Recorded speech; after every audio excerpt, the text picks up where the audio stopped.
Hello everyone, this is the last part of the chapter biological classification. In this video, we will cover viruses, prions, viriyoids and lichens. So the first topic here is viruses. Viruses जो हैं, they are neither living and nor non-living. जब भी वो host organism की body के अंदर होते हैं, they behave like living, and whenever they are outside the host body, they behave like a crystalline structure and they are non-living. So we'll start with the topic viruses. They are non-cellular.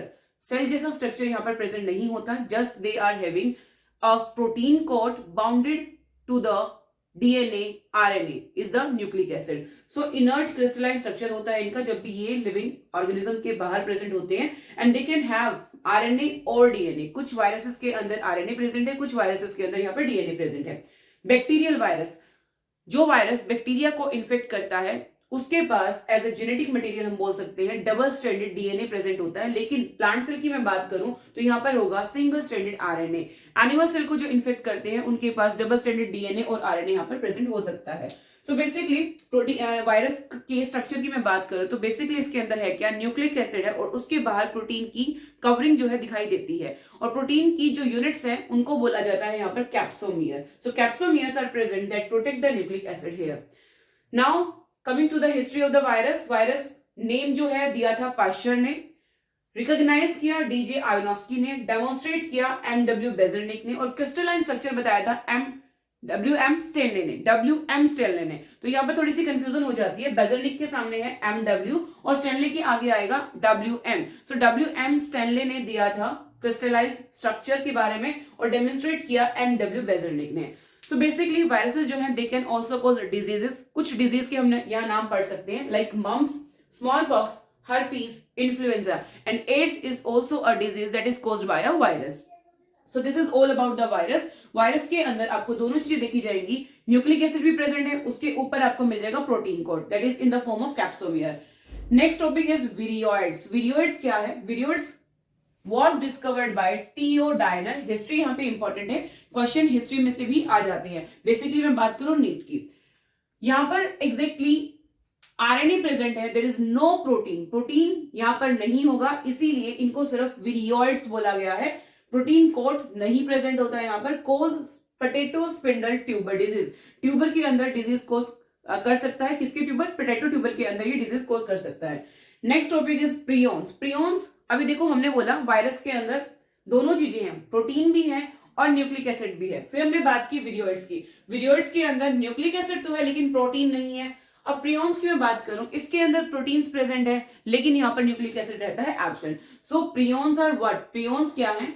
जब हमारा protein abnormally fold कर जाए और उसके अंदर कुछ ना हो बेसिकली, तो वो कहलाता है प्रियोन्स. तो prions are the organisms that are having only the abnormally folded protein. यहां पर न्यूक्लिक एसिड प्रेजेंट नहीं होता. ये कुछ क्रिस्टलाइन स्ट्रक्चर जैसा ही दिखाई देता है. Size is similar to virus. Virus के जितना ही साइज होगा, प्रोटीन जो है यहाँ पर हैवी होते हैं.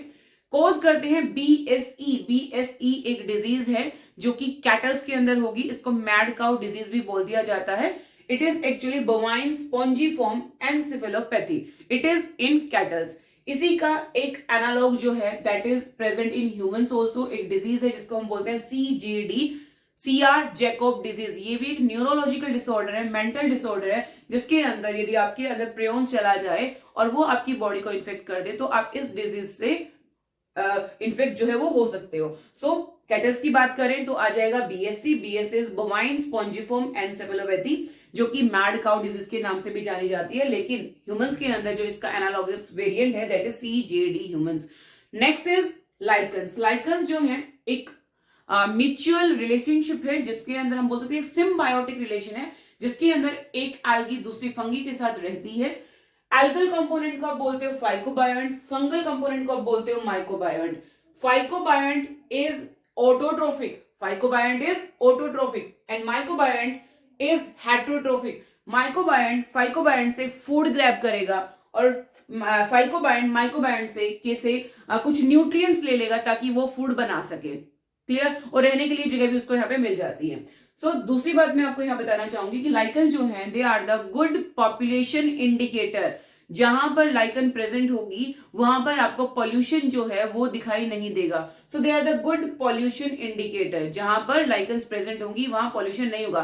फॉर एग्जाम्पल किसी एक एरिया में बहुत पॉल्यूशन था, लेकिन जब से वो लाइकन्स वहां ग्रो करना स्टार्ट कर देती है, मीन्स लाइकन्स यदि हम वहां ग्रो करना स्टार्ट कर दे तो हम बोल सकते हैं कि पॉल्यूशन जो है वहां का कम हो रहा है, यहाँ पे वहां पर पॉल्यूशन जो है नहीं है. So they are the good pollution indicator. Lichens are the symbiotic relation between the algae and the fungus component. So this is all about this video. First of all we have done the virus. Virus के अंदर protein भी है, virus के अंदर nucleic acid भी है. अलग अलग तरह के वायरसेस होते हैं जो प्लांट को, बैक्टीरिया को, एनिमल सेल को इन्फेक्ट कर सकते हैं. नेक्स्ट हमने पढ़ा कि वायरस के अंदर जो प्रोटीन्स है उनकी यूनिट को कैप्सोमियर बोला जाता है. पूरे को बोल सकते हो कैप्सिडा. वायरस का नेम दिया था पास्चर ने, रिकॉग्नाइज किया था डीजे आर्नोस्की ने. उसके बाद हमने बात की, डेमोन्स्ट्रेट किया एमडब्ल्यू बेजरनिक ने, और क्रिस्टलाइन स्ट्रक्चर दिया था डब्ल्यूएम स्टेनले ने. डिजीज कोज करता है, बहुत सारी डिजीज हैं जो वायरस से होती हैं, जैसे कि मम्स की बात करो, स्मॉल पॉक्स है, हर्पीस है, इन्फ्लुएंजा है, और आप यहाँ बात कर सकते हो एड्स की. नेक्स्ट वीडियोस की हम बात करें, सिर्फ आरएनए प्रेजेंट है, कोई प्रोटीन यहाँ प्रेजेंट नहीं होता. ये potato spindle tuber disease cause करता है. नेक्स्ट हमारे पास है prions. Prions are the abnormally folded protein. They are having the size similar to virus, causes disease BSE in cattle and CR Jacob disease in humans. Lichens are the algal, having the algal component, living with the mycobiome component, that is the fungal component, and wherever there is pollution they cannot grow there. Thanks a lot.